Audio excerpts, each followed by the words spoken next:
গাজায় যোদ্ধাদের হাতে গ্রেপ্তার ইসরায়েলি সেনা। গাজায় অভিযান যত তীব্র হচ্ছে, ইসরায়েল বাহিনীর ক্ষয়ক্ষতির পরিমাণও সমানতালে পাল্লা দিয়ে বাড়ছে। এর মধ্যে স্বাধীনতাকামী সংগঠন হামাসের কাছ থেকে বড় দুঃসংবাদ পেয়েছে ইসরায়েলি প্রতিরক্ষা বাহিনী। উত্তর গাজা থেকে হামাসকে নিশ্চিহ্ন করার দাবি করলেও সেই উত্তর গাজার জাবালিয়াতে প্রতিরোধ সংগঠনটির কাছে এত বড় একটি পরাজয় মানতেই পারছে না নেতানিয়াহুর সেনারা।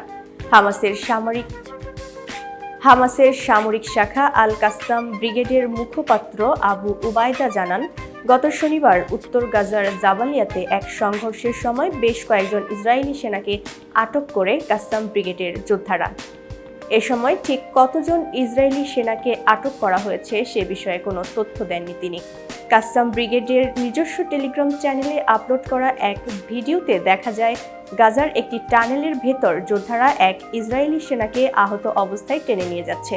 এ সময় ভিডিওতে বন্দী ইসরায়েলি সেনাদের কাছ থেকে উদ্ধার করা অস্ত্র ও নিরাপত্তা সামগ্রীর ছবি দেখানো হয়।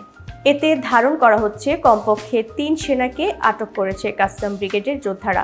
আবু উবায়দা জানান, হামাস যোদ্ধারা ইহুদিবাদী সেনা দলের সঙ্গে একটি টানেলের ভিতর সংঘর্ষে জড়িয়ে পড়ে। এ সময় ইসরায়েলি সেনা দলের সব সদস্য নিহত, আহত ও বন্দী হয় বলে জানান তিনি। এতক্ষণ বার্তা বৈঠকের সাথে থাকার জন্য ধন্যবাদ। নতুন নতুন তথ্য এবং সংবাদ পেতে বার্তা বৈঠকের ইউটিউব চ্যানেল এবং ফেসবুক পেজের সাথেই থাকুন।